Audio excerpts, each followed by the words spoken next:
Hello, my name's Victoria, and today we're going to talk about parent and teen conflict, particularly when you feel as though the teenager is controlling the household with aggression. When we're living in constant conflict with our teenager, it can feel really worrying.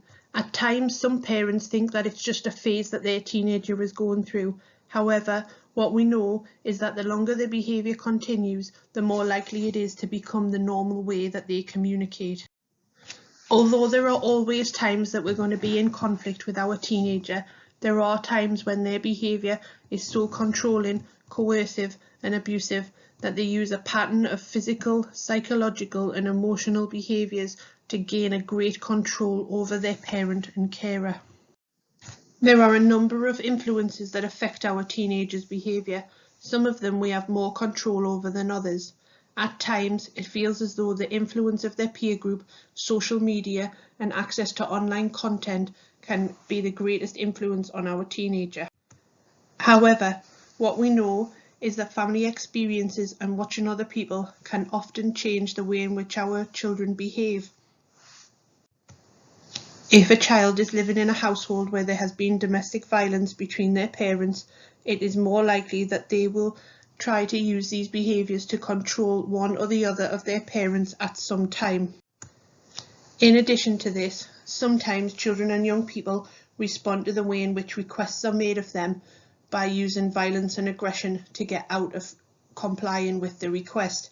Sometimes, as parents, we fall into a trap where we accidentally reward them for their misbehaviour and give in to their demands. At times, we can call this the escalation trap, and this is when the young person knows that if they ramp up their behaviour, they're more likely to get the things that they wanted. The way in which we respond to our teenager can be affected by a number of factors. Sometimes we have unrealistic expectations of ourselves and our teenagers. As a parent, we often have a notion of what things will be like, that our teenagers will easily follow our requests and do as we ask. There's often a need for us to have a lot of control and the last word, particularly when things feel stressful. Over time, relationships will become strained, and it can feel as though confrontation has become the normal way to communicate. If you find yourself in a situation where you feel abused or controlled by your teenager, there are a number of things you can do to try and improve the situation. Try and find something that you enjoy for yourself. Find time to just spend a little bit of time on your own, thinking about something other than the behaviour of your young person. Seek support where you can, and try to identify all of the areas of stress within the family environment, as these can often be some of the underlying problems that are leading to the behaviour of the young person and the difficulty with dealing with this. Try and reflect on the ways that you manage stress and conflict. Could the young people within the household be watching the way in which the adults respond and copying some of their behaviours? Although it may feel as though things are always really stressful, try and notice what's working well within the home, what your teenager does well and how often it happens. Have realistic expectations of yourself and of your young person. If things have been stressful for a long time, it's unlikely that things will change overnight. But be really clear about what behaviours are acceptable and unacceptable, and where possible, set really clear boundaries and consequences. Have a think about how consistent you can be with the messages that you want to put across to your young people. It may seem as though a lot of the suggestions depend on the parent putting something new in place.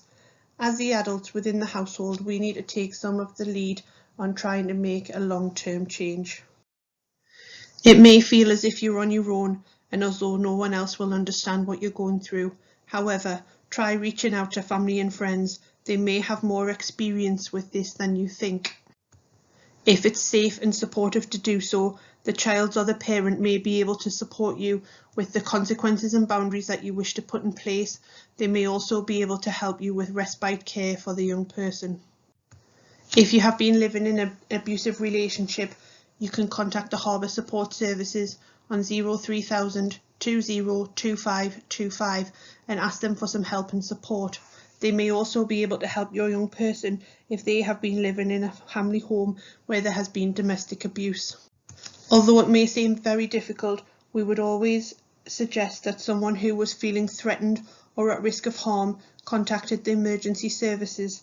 Although this may seem very difficult because it's in relation to your child, we would always encourage people to think about what they would do if this situation took place on the street.